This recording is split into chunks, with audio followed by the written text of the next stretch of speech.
Hello, salut à tous, salut à toutes et bienvenue dans The Bottlefield Show, l'émission qui décrypte l'univers des spiritueux. Je suis Ludovic Mornan, exorciste de marque chez Studio Black Sounds. Et moi, c'est Frédéric Roginska, je suis distillateur, consultant et éditeur de Distillnews.fr. Abonnez-vous, abonnez-vous, abonnez-vous, abonnez-vous, Oui, on a dit qu'il abonnez-vous, fallait le dire 7 fois dans l'épisode précédent. abonnez-vous. Là, j'ai vu que j'ai vu que tu as bien compris. Donc, on a tous bien compris de s'abonner à Disty News parce que c'est Abonnez-vous. vraiment exceptionnel. Merci Fred pour tout ton travail. Bah écoute, Et à côté merci de de nous ça, avoir suivis pour cet épisode. À côté de ça, nous avons les Bottlefield Sessions qui sont 2 jus de cerveau pour le prix d'un sur 2 heures de temps pour tous vos problèmes branding, stratégique et création de marque, création de distillerie, Et prod etc., même. etc. Bottlefield.fr, il y a toutes les infos dessus. Bookez si vous l'osez. Voilà. Bouquet, bouquet, bouquet un créneau. Comment ça va, Faites-le. Fred? Tu m'as l'air au bout du Ça slip, va. là. Il fait chaud. Il fait chaud, ouais. Carrément. Bienvenue en été. Alors du coup, pour justement, petit sujet branding aujourd'hui, un sujet un peu d'été avec un branding fraîcheur pour raviver un petit peu les jeunes et le vin, j'ai envie de dire ça comme ça. C'est un projet que j'ai vu sur Behance, voilà. Alors je en- précise les jeunes de plus de 18 ans. Oui, évidemment, évidemment. On n'oserait pas. Et du coup, je Behance. suis tombé sur un projet qui s'appelle Jojito. C'est du vin espagnol, donc du vin rouge, je pense alimenté à base de lemon spritzer. Donc, du coup, je pense que c'est Spritzer. un genre de cocktail au vin pétillant, mais cocktail au vin rouge. Et en fait, je suis parti du postulat, on avait vu dans différents baromètres et différents sites web, que le vin était un petit peu en perte de vitesse chez les jeunes, qui préféraient un peu plus la bière craft et les spiritueux ou tout ce qui est aussi RTD, etc., cocktail prêt à boire. Et du coup, qu'en est-il du vin? Est-ce que c'est has-been? Est-ce que c'est pour les vieux comme nous ou pas? Et donc voilà, grosse question. Et du coup, je suis tombé sur ce projet branding. Donc à la base, j'ai été happé par la qualité du design. Qualité et simplicité, hein. Là, franchement, le design, il est monochrome. Donc il y a une seule couleur, c'est du rouge sur fond blanc. Et, euh, et du coup, donc très typé Hard Seltzer dans le fait d'être monochromatique sur fond blanc. Bien que Hard Seltzer, Mhm. les codes, c'est plutôt typo noir sur fond blanc. Mais là, ça peut faire sens vu que c'est du vin rouge. Et on a une belle typo qui est très spécifique. Et après, tout simplement des lignes comme ça, un peu en style marinière. C'est une Euh, marinière rouge. Marinière rouge. Mais du coup, c'est très simple et très minimaliste et du coup percutant. Et c'est du vin en canette, mais du vin Alors, rouge c'est un spritzer. pétillant. Ouais, Donc, il y a du vin avec du jus de citron Mm, et en mode pétillant, si je comprends bien. ouais. Et du coup, moi, je me suis demandé, est-ce qu'on ne tient pas là le, le ravivement du vin chez les jeunes? Est-ce qu'on La est solution. foncièrement obligé de rendre du vin pétillant pour qu'il soit plus funky et Jones? Est-ce qu'on est forcément obligé de le mélanger à autre chose pour que ça fasse un genre de RTD, pour que ça repimpe un petit peu la donne? Hmm. C'était une question, je trouve, assez pertinente. Et du coup, le but là, de ce podcast aujourd'hui, c'était un podcast un peu plus visuel où on déroule tout simplement la page et on en discute ensemble. Donc, Euh, je ne sais pas ton point de vue, Fred, sur la question. Est-ce que ce produit te tente et te parle? oui, visuellement, ça donne envie. Moi, je pense que c'est un très bon axe pour le coup. Ouais. Si on parle du postulat que le vin intéresse moins les jeunes majeurs, euh, au même titre que l'alcool de manière plus générale, c'est un bon angle, je pense, c'est un bon parti pris d'aller justement aller chercher des trucs un peu iconoclastes, des formats, des contenants qui sortent du côté tradi, qui Mm. sortent du côté old school et qui vont sur des formats plus jeunes, peut-être. Peut-être avec un angle aussi plus écolo sur l'aluminium, ou je sais Alors c'est pas. sûr que là, on est sur du vin. C'est pas du vin à vieillir, hein, on est d'accord. On reste du vin en Ouais. canette, donc on reste dans la praticité de la canette. On reste sur une canette slim. On n'est pas dans les codes de la beer craft. On reste dans Mm. les codes RTD et vin canette, du coup. Bah, pour moi, c'est pas un vin, c'est clairement un RTD là pour le coup. Mm. Mais là où je te rejoins, c'est que par ce format, par ce mode de consommation mélangé, et bah, peut-être que tu peux intéresser les gens au vin plus généralement, parce que Ouais. peut-être ils l'auront découvert comme ça, au même titre que des gens découvrent les spiritueux avec un mojito, par exemple. Mm. Le mojito, voilà, c'est accessible, c'est facile à boire l'été, c'est rafraîchissant et tout. Et puis peut-être petit à petit ils se disent ah mais tiens, je vais goûter du rhum, tiens. Donc je vois bien le truc. Enfin en tout cas, au point Alors où moi, en on en consommant est, ça, j'irais je me plus dis dans le pourquoi pas. portefeuille où je me dis, on est en hiver maintenant, je vais plus me porter sur un vin rouge du même vignoble, tu vois, en me Hmm. disant, ils m'ont happé avec le côté summer vibe, vin un petit peu comme du Calimucho, on en parlait en off, enfin, le fait de mélanger du vin avec du coca, enfin, en gros, rendre un peu fou et funky ce breuvage-là.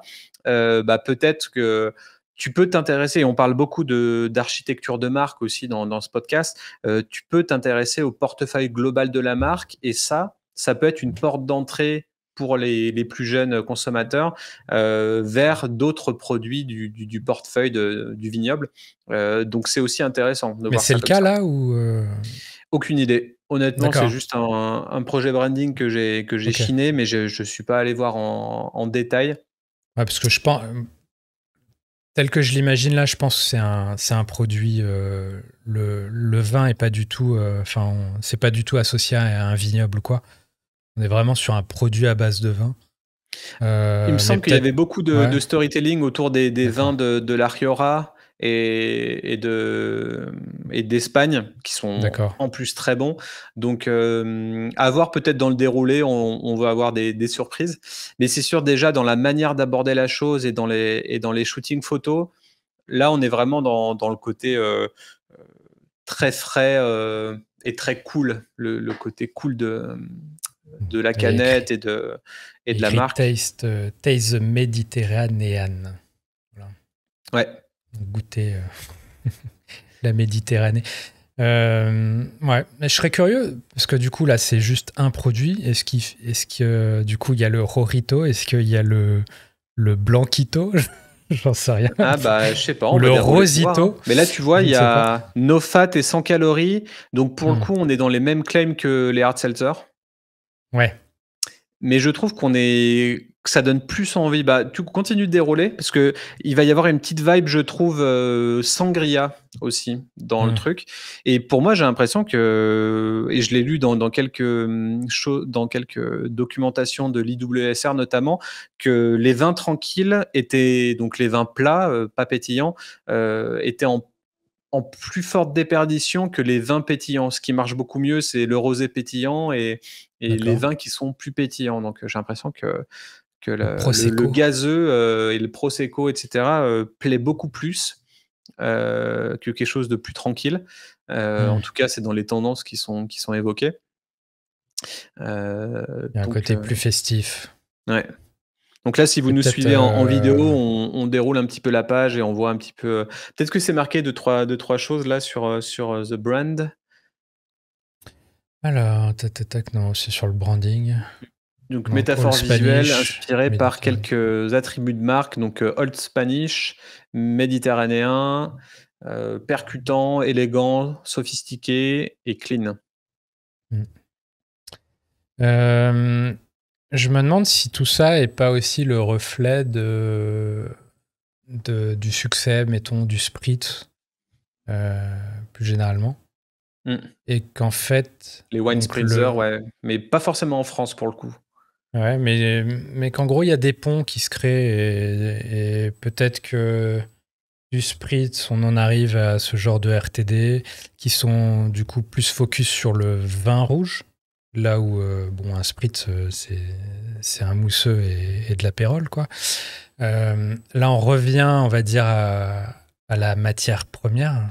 Bon, très mal exprimé ce que je dis, mais au vin rouge. Et peut-être que tu as un pont derrière qui se fait justement, peut-être pour ramener les gens vers le vin. Bon, je pense pas que ce soit l'objectif ici, mais en tout cas, je pense que c'est un moyen malin, en tout cas, de faire peut-être se réintéresser les gens. Donc, je sais pas. Ouais, mais je pense qu'il faut qu'il y ait de l'éducation et du storytelling derrière pour que ça marche. Il suffit pas juste d'une marque fun, génération Z pour que ça suffise. Il faut vraiment qu'il y ait un claim derrière, une mission pour moi. Donc, à voir un petit peu si c'est le cas. En tout cas, le nom est sympa aussi, Rojito. Moi, je trouve ça Moi, marrant. j'aime beaucoup l'espèce de le JIT là en mode Qui monte. ascendant là, Ouais. avec les deux hauts qui, je sais pas, peut-être ça suggère un peu des bulles aussi. Voilà, interprétation totalement subjective. On a l'impression d'être au lycée en train de faire une étude de texte, Un inventer petit des peu, intentions. ouais, j'avoue. Oui, En donc là il y a direct. 2 hauts, c'est pour les bulles. Ils ont mis des points sur le J et le I, pareil, les bulles, pour appeler les bulles. J'avoue qu'en Voilà. étude de texte, on était toujours en train de trouver si les métaphores étaient vraiment faites ou non. Les profs de français, ils étaient en extase sur la moindre figure de style, alors que l'auteur, il s'en foutait. Et nous, on se marrait Ouais. bien. Et c'est des souvenirs de première. Je sais pas si les auditeurs le suivront là-dessus. Mais Non, mais j'ai les mêmes. Donc là, en fait, le background, c'est juste le mec était fan des marinières, mais il avait plus de couleur bleue. Et ouais, du ça. coup, il a mis du rouge. Et voilà. Il s'est peut-être dit que le vin n'était pas bleu, que c'était pas du curaçao. Fin de l'histoire. Donc ok, donc on est vraiment sur des codes couleurs aussi intéressants. En fait, on a beau être dans le vin et dans le vin rouge, ça fait sens d'avoir du rouge, mais là c'est pas du rouge de vin rouge, c'est du rouge hyper vif. Donc ça Fluo, dénote ouais. aussi de ce qu'on peut voir habituellement dans du branding. Il y a pas souvent du branding avec du rouge très vif comme ça. Ça me rappelle le rouge du bouton s'abonner sur distinews.fr. Ah, il va nous le distiller 7 fois par épisode maintenant. Allez, je bois de l'eau, hein, je précise. Ouais. Très bien. Mais en tout cas, voilà, Rorito, je sais pas ce que ça me fera venir au vin rouge espagnol. En tout cas, très très cool. Donc, il y a toute une page, c'est vraiment... Ok. Ah, c'est vraiment très complet, hein. C'est vrai que la brand identity, elle est assez globale. Je pense qu'il y a des visuels un peu plus intéressants si tu scrolles un peu plus rapidement peut-être.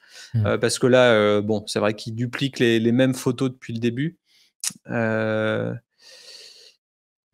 Mais ouais, en tout cas, le claim là, sur les calories, il faut aussi penser que on y arrive dans le vin aussi. Hein, donc voilà. Donc autant l'amener de manière positive. Ouais, c'est Comme sûr. c'est fait ici. Bah, c'est un élément différenciant, hein. Franchement, le sucre aujourd'hui, quand tu sais qu'il y a des boissons qui peuvent être sans, et bonnes pour la santé, ça va devenir petit à petit quelque chose d'important. Et là, ils sont allés vraiment loin dans le branding parce qu'on peut voir, ils font des t-shirts, des casquettes, il y a même le truck qui va avec, etc. Ça me fait penser, alors pas dans les mêmes codes couleurs, mais à ce qu'on avait vu sur Engine. Ouais, carrément. Tu vois, des trucs très... La même vibe qu'Engine. Mais je me demande au bout d'un moment si c'est pas juste un projet branding, tellement il y a de tout aussi. Après, généralement, quand tu es graphiste, tu fais un peu d'excès de zèle. Donc, même si tu vends pas forcément la totalité à ton client, tu as quand même envie d'un projet stylé à montrer. Donc, du coup, tu fais un peu de merchandising en plus et tout. Et c'est peut-être ce qui a été fait. Alors, du coup, je l'avais pas noté au début, mais un autre élément d'un point de vue origine produit, c'est que donc on a du vin espagnol, mais aussi mettre l'accent sur le fait il y a un splash de citron dans la boisson. Et évidemment, l'Espagne est une terre, et la Méditerranée, une terre de citron aussi. Citron, ouais. Donc, c'est aussi au-delà du... Enfin, il y a un parti pris local, un peu... C'est pas juste un cocktail random, quoi. Et là, on arrive sur des des photoshoots qui donnent envie. Hmm. Là, j'avoue, je vois ça. Pour moi, je pense à une sangria directe, Ouais. mais avec le côté pétillant. Et j'avoue que ce visu, il me donne vraiment envie de boire la J'ai- boisson. Ouais. Je sais pas toi, mais Non, non, mais c'est clairement, surtout avec la chaleur qu'il fait là. Voilà. c'est clair. Là, les bons petits glaçons, Mais ils font les rêver. fruits là, non, je pense ça. Enfin, tu vois, moi sur l'étiquette, je suis pas d'un point de vue composition, je me dis pas ah tiens c'est un truc que je voudrais boire forcément. Mais présenté comme ça là avec les fruits et tout, ça marche. Mais tiens, d'ailleurs, dans l'épisode double épisode qu'on a fait avant, on parlait de loi et vin et de comment rendre attrayant les choses tout en respectant les règles. En fait, Ouais. bah, typiquement, alors peut-être pas sur le visuel où il y a la main qui verse, c'est peut-être un peu border. Bref, faudrait identifier qui est la main qui verse. Enfin bref, autant là sur le visuel où on a simplement une espèce de nature morte avec un verre qui a l'air frais, des canettes, des fruits qui sont objectivement la composition du produit. Ouais, le photoshoot est parfait et attrayant. Bah, c'est attrayant, mais c'est totalement, on est totalement Evin friendly. Et ça me fait penser au photoshoot aussi. On va leur faire un petit peu de pub, mais des liqueurs Asteoria. Ouais. Ils sont magnifiques leurs clichés. C'est vrai. Et pourtant, c'est très loi Evin friendly. Enfin, ouais, c'est tout de la compo florale, végétale, organique et tout, mais avec du Là, feu aussi ouais. des fois, mais attrayant. Pour le coup, et par rapport à ce que tu ressasses souvent, il y a un univers de marque qui est très identifié. Du coup, les visuels, effectivement. Bon, on aurait pu le dire la semaine dernière. Ouais. Ah non, mais là, en tout cas, une bonne petite typo, du minimalisme et des rayures comme ça. Mm. Il n'y a pas besoin de plus, hein. C'est très simple et c'est très reconnaissable de loin. Alors bon, là, il y a beaucoup de photos pour la même chose, hein. Au bout d'un moment, je crois qu'on a compris. Et après, je sais pas s'il y a un côté tradition continue.